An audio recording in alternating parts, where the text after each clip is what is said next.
Rachel Summers, and we have made a lot of changes around here with the second season of the show.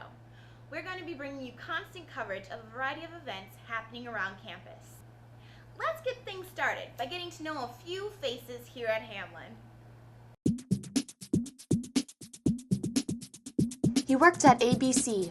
He's the advisor to the Oracle, an associate professor of English, and he's from where? Who is he? He's Professor David Hudson on Faces. My name is David Hudson. I'm an associate professor of English here at Hamlin.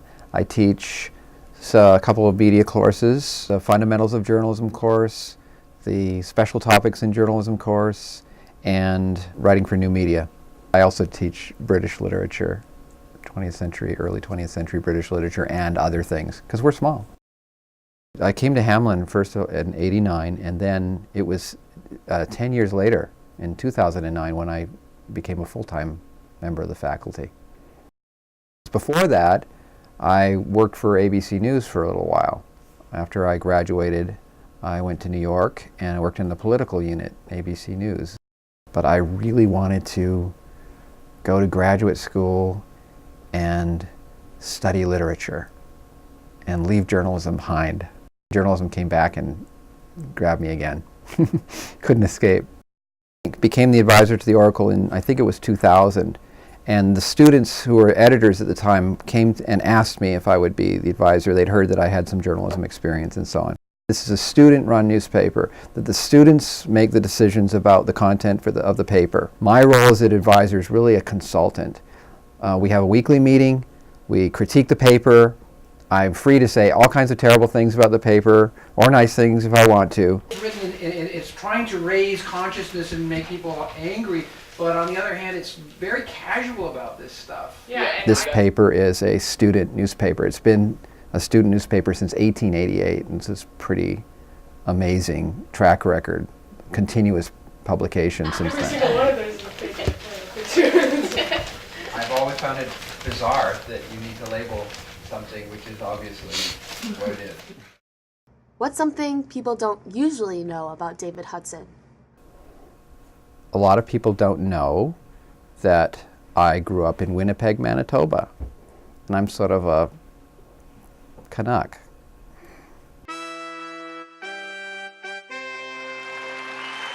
Tune in next time for another face on Piper Vision.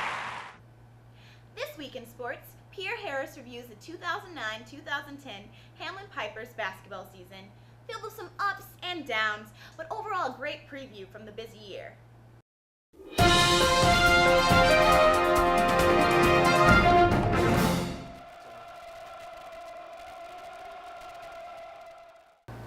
Hello everyone and welcome to Sports with Pierre Harris. Sports with Pierre Harris is your anything and everything for Hamlin sports. It's been a busy winter for the Pipers men's basketball team. Let's start in late December, where the Pipers traveled to California. In California, the Pipers didn't miss a beat, winning both of their 2 games in dramatic fashion. Hamlin returned home where they resumed conference play, winning 3 of their next 4 games. Victories include Carleton, Bethel, and St. Mary's, while falling to Gus Davis on the road.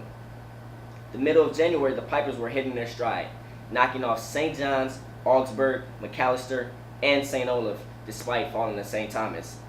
At this point, the Pipers are 12-6 overall and 8-5 in conference. Carl Hipp leading the Pipers into February, averaging a double-double while shooting over 71% from the field, all while joining the 1,000-point club in the process. His efforts have earned him MIAC Athlete of the Week. Currently, the Pipers are in a slump, losing their last 2. Saturday, February 20th, is their final regular season game, home versus St. Thomas. St. Thomas is currently the conference leader at 18-1. Expect for the game to be very intense with a packed crowd. Well, that's going to do it for this week's edition of Sports with Pierre Harris, your exclusive spot for anything and everything Hamlin sports. I am your host, Pierre Harris. Thank you, and have a good night. The end of February marked the conclusion of Black History Month. Hamlin Pride Black Student Alliance were busy all month long organizing various events around campus related to the 40th anniversary of Pride. One of the biggest of these was Culture Night, a celebration of cultural awareness, and the Black Arts Movement.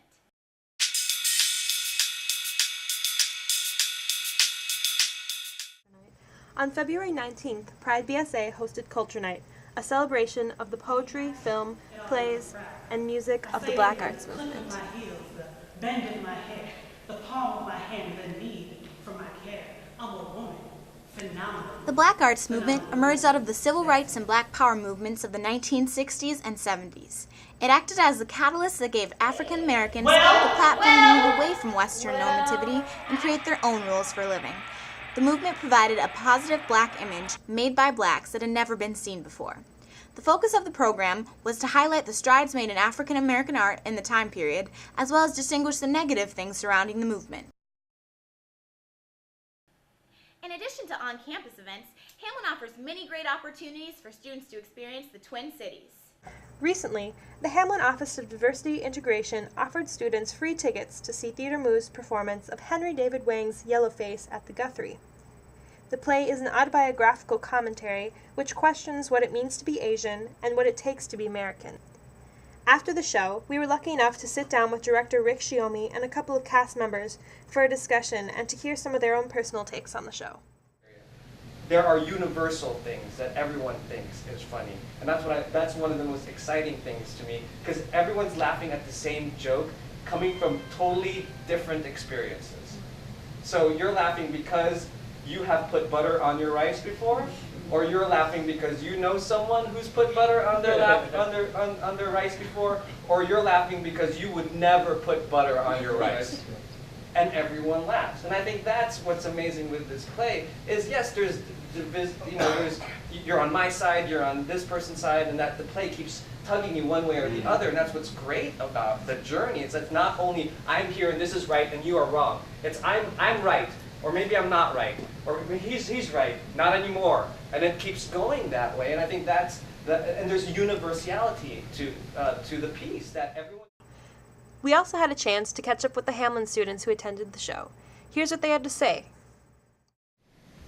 I just think it was really great for me to see it because not many things address Asian American issues, and this was really one of the first things that I really took to heart, and like a lot of the things that they talked about like hit really close to home, so it was really nice to see that portrayed by other people.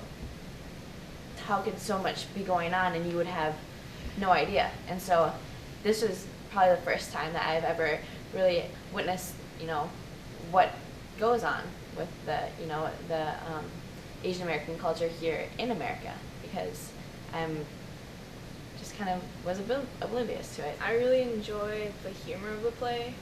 I think that even while I was laughing, I was understanding things in a way that probably I didn't really grasp them before. Mm-hmm. You can be whatever you want, race doesn't matter, but it's just kind of showing how people act versus what they say, which is a lot of what we're dealing with every day, whether or not you identify as Asian American or any other kind of personal identity. Keep a lookout for more offers like this from Hamlin.